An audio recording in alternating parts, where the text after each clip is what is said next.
Hey, Minimum Effort here. Hope you're all doing well, and welcome to this season preview for December's cards. This is the Weapon X season. I'm going to be going through every card that is going to be released in the coming month. I'm going to give them all a grade, whether that's A, B, C, or D. A is for a great card, B is for a good card, C is for an okay card, and D is for a bad card. If there is a card I think is absolutely broken, it might get an A+, but we'll see what happens. So yes, this is my first time doing content like this. If you like it, please let me know down below in the comments. Please remember to like and subscribe to the channel. There's a little symbol on the bottom right of your screen, just a little YouTube symbol. You can click that and subscribe. Job done. And I'd really appreciate it. So yeah, thank you. Let's get to this season and the season pass card, which is Weapon X. Weapon X is a 2-cost 2-power card with the text. The data mine we have for this data, I'll say it as we've got it. The season pass video has not been released just yet, so these are subject to change. If there are any changes, I'll put them in the comments down below, and if my grade changes in any way, I will reflect that there. But Weapon X says, after one of your other cards is destroyed, +1 power. After every third time, improve this effect by 2. So you destroy 3 cards and he gets +1 power for each. After that third card, any more cards is +2 power, so he'll then go from a 2-5 from the first 3 cards have been destroyed. He'll then go to a 2-7 to a 2-9 and so on for as many cards are destroyed. I am going to give this card a C. I'm not high on this card. I think it doesn't go into your standard destroy deck, and the reason for that is because it's a 2-cost, it's kind of slowing down your curve. It's slowing down what you want to do on those turns. On turn 2, I don't think you want to be playing Weapon X. You want to be playing Deadpool, X-23, or even a Carnage if you want to start destroying stuff. Or a Moira X or something like that, which has slotted very well into those destroy decks. I think Weapon X, you put Weapon X down, it then slows down. It's the other cards that have to be destroyed. That's the part of the text. Is those other cards have to be destroyed to give this power. If you're putting Weapon X down, you're stopping yourself putting down more cards to be destroyed. So, in a standard destroy deck, I don't think Weapon X goes in it. Where I do think Weapon X can go is in maybe like a Thanos Death Destroy deck, which we have seen previously, where you're playing your stones, you're maybe playing Squirrel Girl or Shana along with it, with the aim of playing Killmonger, because Killmonger will wipe out all the 1-cost cards on both sides of the board, but Weapon X particularly works with your cards. It's not going to include anything for opponents' cards being destroyed. So you want to destroy as many of your cards as possible, and I think that deck is the way to go to do that. Is that going to be good enough? Possibly. The good thing about Thanos decks is obviously they give you the chances to draw more cards, draw through your deck to get to the cards you want to play. Thanos has the ability as well to play tech cards in that deck, where I think this season we're going to need a lot of tech. I think Shadow and Cosmo are my must-haves for this season. I think you're going to need those cards in particular. But yeah, Weapon X for me, I don't think has it yet. I think towards the end of the month, where we get kind of more kind of support for the destroy cards, maybe Weapon X finds a place there. But for me, at the start of this season, I don't think if you don't get the season pass, but you do sometimes get it because you want a good card, I think it's worth holding off on Weapon X for now. Obviously, the collectibles that you get for the season pass, you would get at the end of the season if you did decide to buy the card. But yeah, I think you can at least hold off for the first week, see what other content creators and players cook for this card.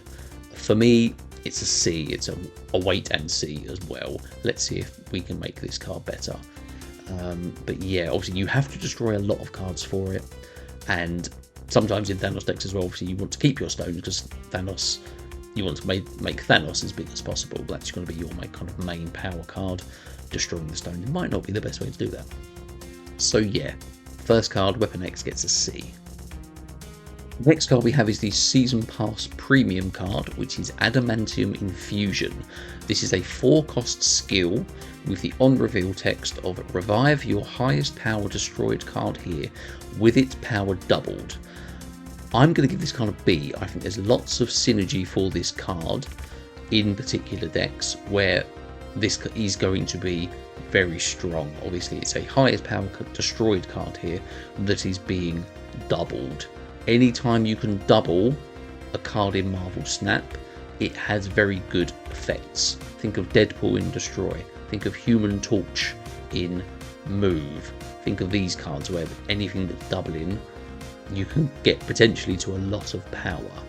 Now, the decks in particular that I think work with this, I think you're looking at kind of Nimrod decks, because let's say you can play Kid Omega on turn 2 or 3, turn 4 you play Shuri, at turn 5 you activate Kid Omega and you play Nimrod. Nimrod will go to 12 power and be destroyed, creating Nimrods in other locations. Then on turn 6 you can play Adamantium Infusion, which is going to bring that Nimrod, the original Nimrod, back, which was 12 power, which will then double to 24. If you then can play Carnage at the same time in that same lane, you're then going to destroy the revived Nimrod with 24 power and put those into the other lanes as well when you destroy it with Carnage. That is one combo that I think is going to be very, very powerful.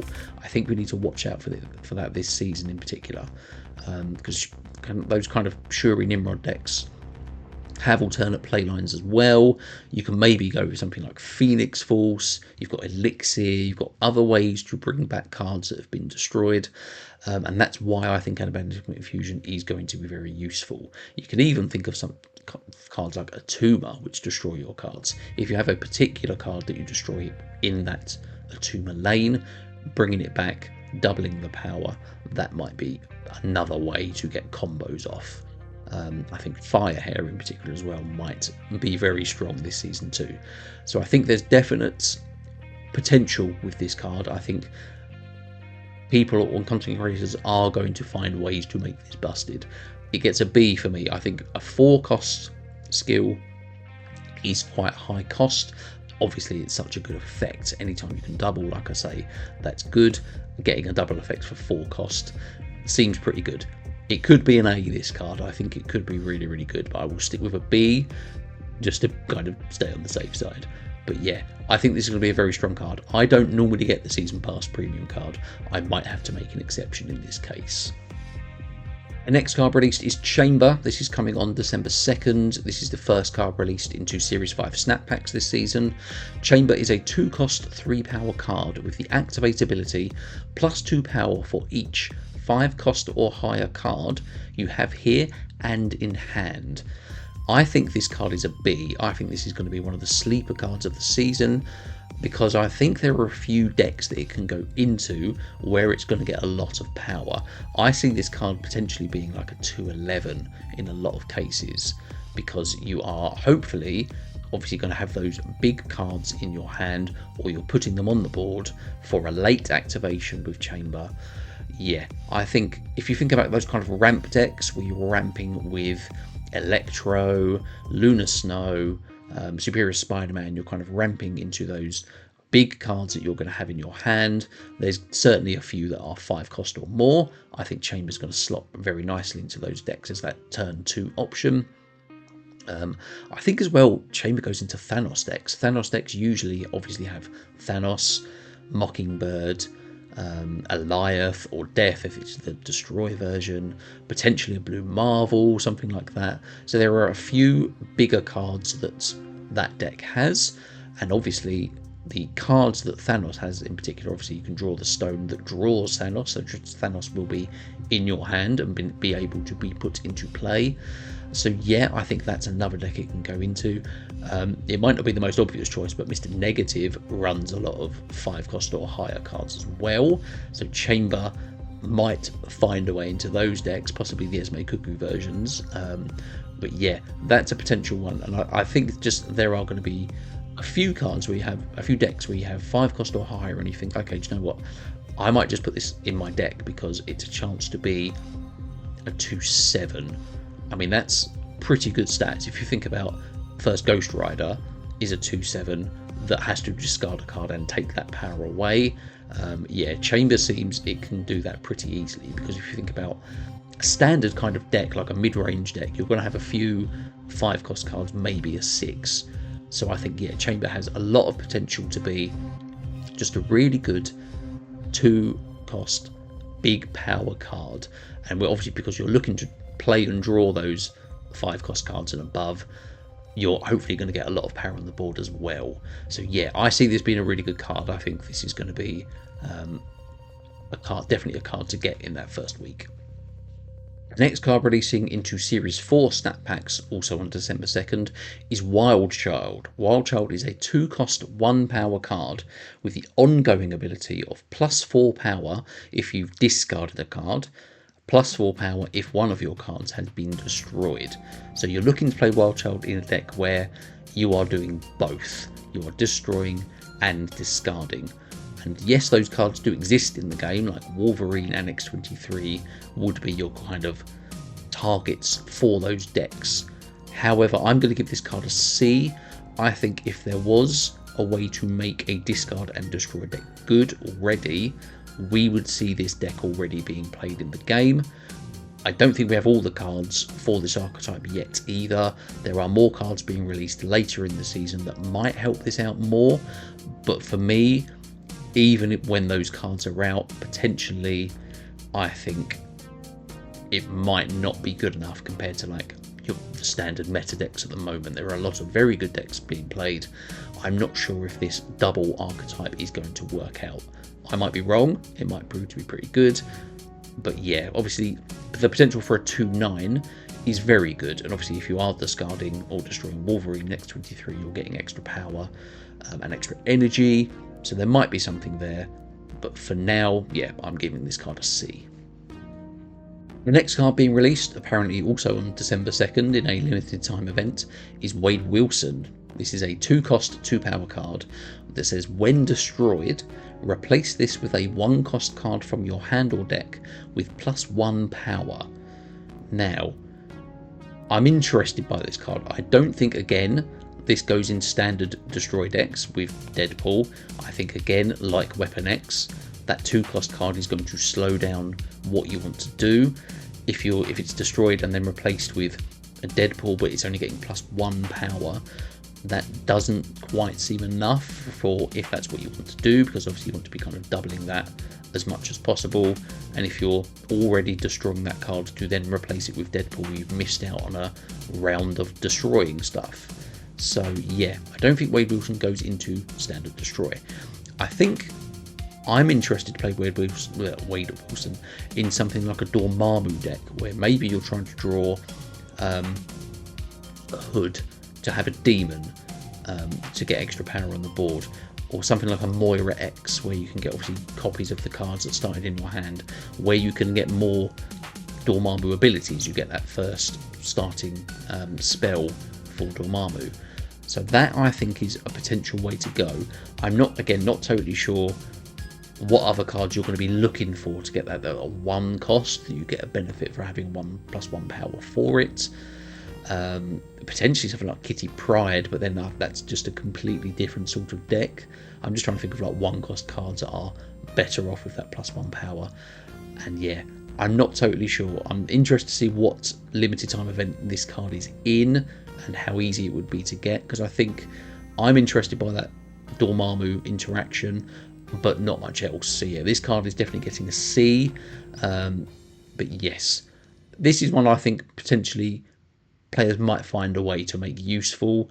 I don't see it myself just yet, but yeah, let's stick with a C. On December 9th, into Series 5 Snap Packs, we are getting Weapon H. Weapon H is a 7-cost 14-power card that says, when discarded, put this back with -2 cost. I'm giving this card an A. I think this is going to be one of the best cards of the season. I think almost all forms of discard love this card. Being able to discard it, reduce that cost, I mean, yeah, it just seems like it's going to be really, really good.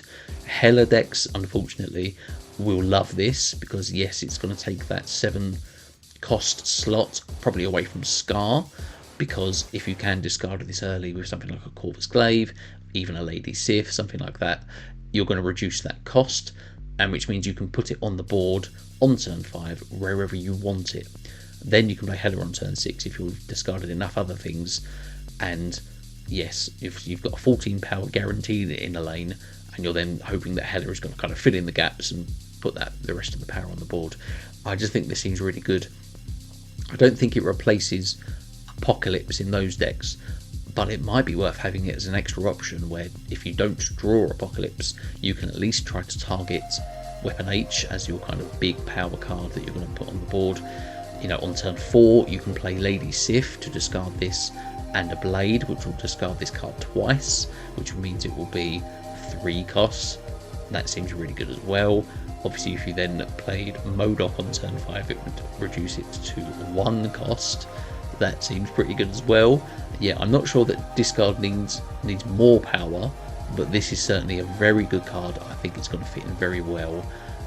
Yeah, 14 power is just, there's not a lot of cards in this game that are 14 power with kind of no downside. Like, you want to be discarding cards, you have the choice of Lady Sif to discard the highest card you have in your hand, which could be this, and that's 14 power you can just put on the board much cheaper. So yeah, I'm giving this card an A. I think this is going to be really, really strong. On December 16th, into Series 5 Snap Packs, we are also getting Maverick. Maverick is a 3-cost, 3-power card with the activate ability, give the next card you play power equal to this card's power. I am giving this card an A as well. I think this card is going to be very good, particularly in Surfer decks, because of course it is a 3-cost card, but you're giving that power, even if it's just 3 power, you're giving a Captain Carter 3 power, you're giving a Sebastian Shaw 3 power. If you activate it before playing the Brood, I'm pretty sure that the first Brood will gain that 5 power immediately before playing the other Broodlings onto the board. So that's straight away, 3-5 power Broodlings that could potentially be surfed as well. Yeah, I just think this card works really well. Also in just buff decks where you're looking to kind of buff your cards as much as possible for whatever reason. Cards like Scarlet Spider, there's not a lot of Captain Marvel these days, but a 4/8 Captain Marvel, that seems like that would be a much better card to be able to play.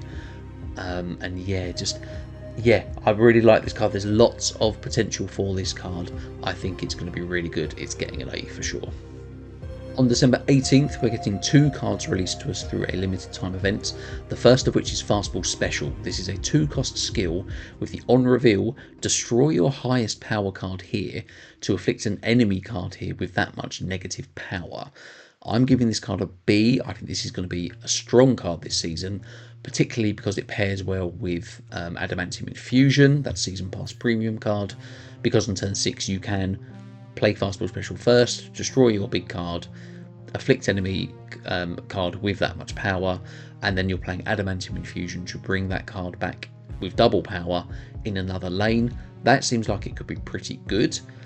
I also think obviously this goes again with Nimrod decks, because if you do Shuri, Nimrod, Fastball Special is going to destroy that Nimrod, put the Nimrods into other lanes, but it's also then afflicting that much negative power onto another card, and then you're obviously hoping to destroy Nimrods in another way, which you can obviously do because this is only 2 cost. You can still play a Carnage or a Venom or Deathlock or something that's going to destroy those other Nimrods. So yeah, in that deck in particular, this is going to be really good.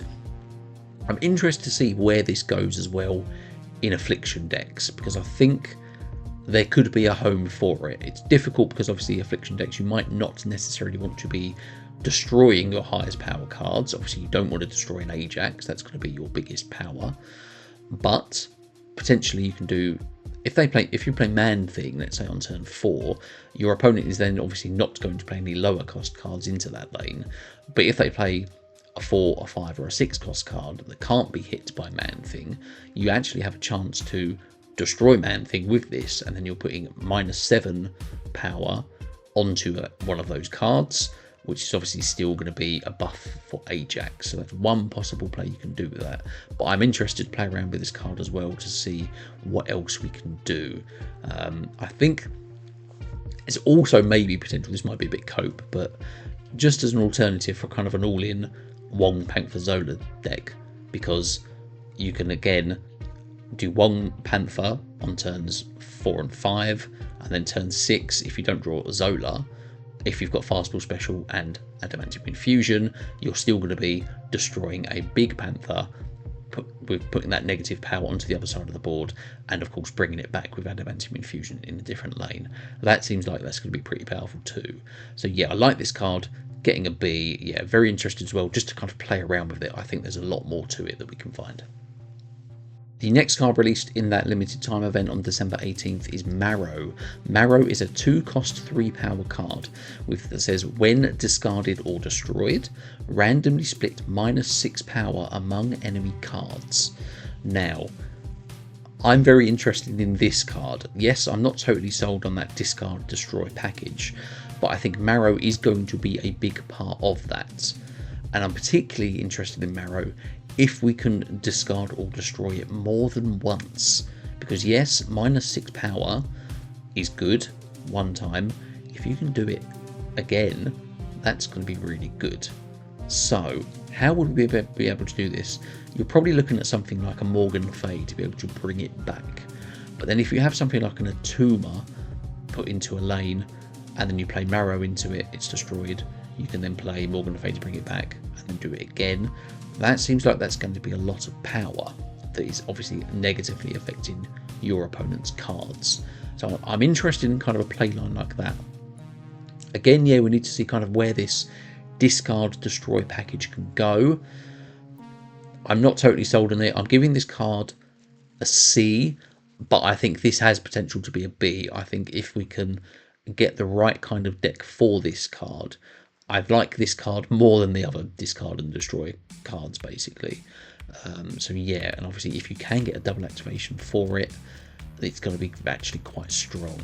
Obviously it upsets decks like Cerebro. If you're playing against Cerebro decks, that's going to be very good in particular. But yeah, just having -6 power is going to be very good if you can discard it or destroy it early.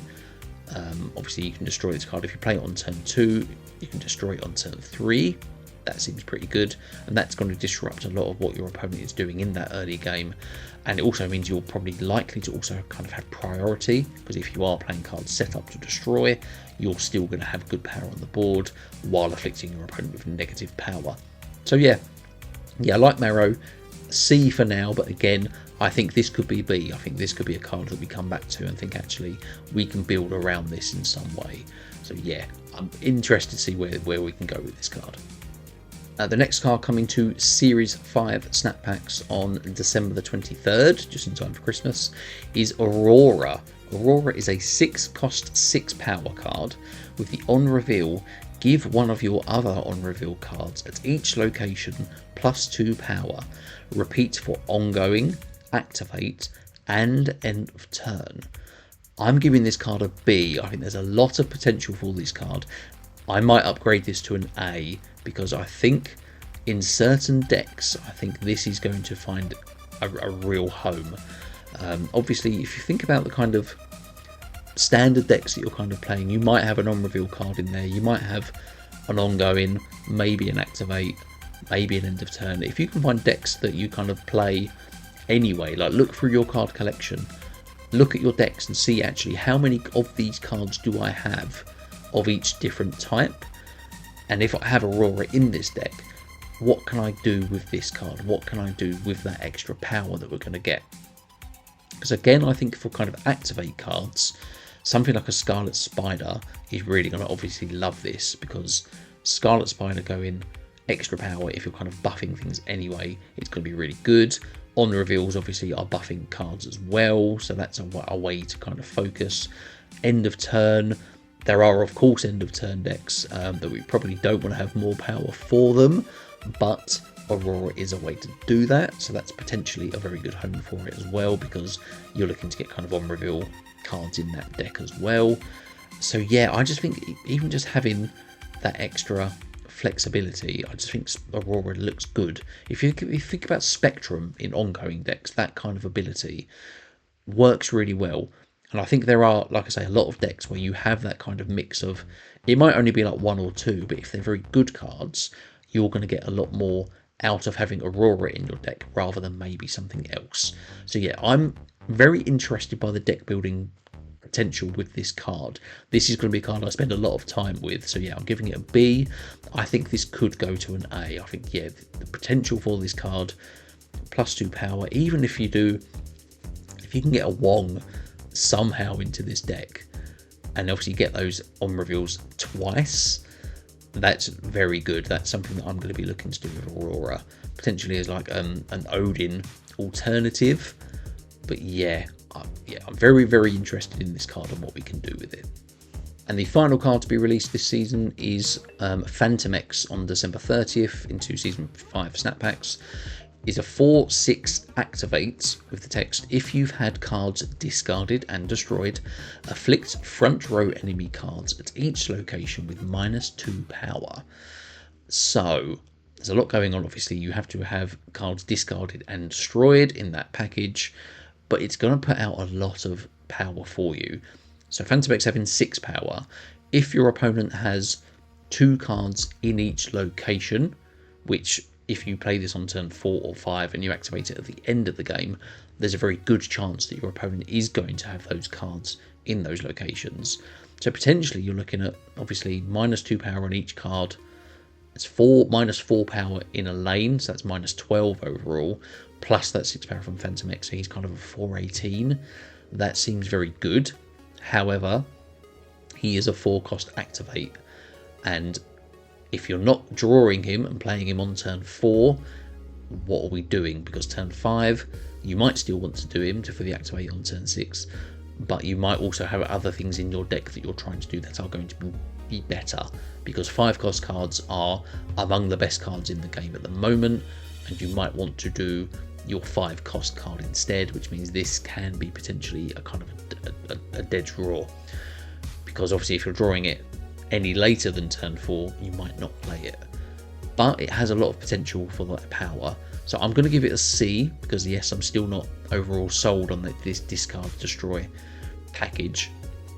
I also think they could have timed this a bit better. Like if you give us all the discard and destroy cards from this season at the start of the season and give players the chance to kind of build their decks with it, then it makes it easier to kind of do that. Like with the zombie season, like we didn't get all the zombie cards at the start of the season, they kind of spread them out, and we didn't get zombie sentry till late in the season, and then you could kind of build that package and make the most of it. But like we now see that zombies is one of the good decks in the game.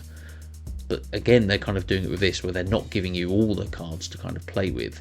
They're kind of spreading it out over the season and waiting to see what happens with it, which isn't great. I think, yeah, if you've got a new archetype that you want players to kind of test out with this kind of discard, destroy, joint deck that you're going to be running, I think you want to give players all those cards as early as possible so that they have more time to figure them out. And also, it kind of inspires players to pick up those cards, because this is a new archetype, which could be exciting if it's good, if it gets off to a good start. It's a chance for players to get on board early and start playing these cards. So I'm not sure how good it's going to be. Like I said, overall this package, Fantomex I think is going to be one of the better cards in it because of the power that it can put out. So yeah, I'm giving it a C. I might be wrong on this card and this whole archetype. We might come back to it at the start of next month and be like, do you know what? This is actually a pretty good deck. But I think because it's new, and because, like I say, if a discard destroy combo was kind of working already, I think there would be decks in the game that were running it. So yeah, Fantomex gets a C from me. And I think overall this is a very interesting season. Like, there are some very good cards here. Like, I've given 2 cards A ratings. I'm very interested to play those cards. And then you've got these other cards that are kind of, not necessarily bad cards, but I think we need to see how they're going to play and if they're going to be able to change the meta at all. Let's see. I'm not optimistic on those cards in particular, but yeah, I think there are a lot of good cards this season. Yeah. Please let me know down below if you've enjoyed this, if this has kind of helped you kind of make any decisions for the cards that are coming up, because we know that resources are scarce in this game. We need to kind of be able to target cards if you're picking them up with tokens. it's harder than ever to be collection complete, especially with all these new cards that are coming out.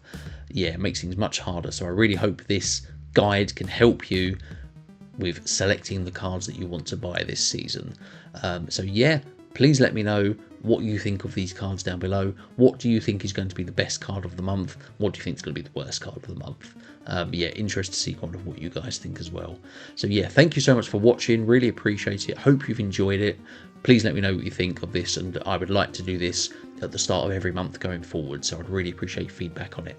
So yeah, thank you so much for watching, guys, and good luck for this upcoming season. Cheers.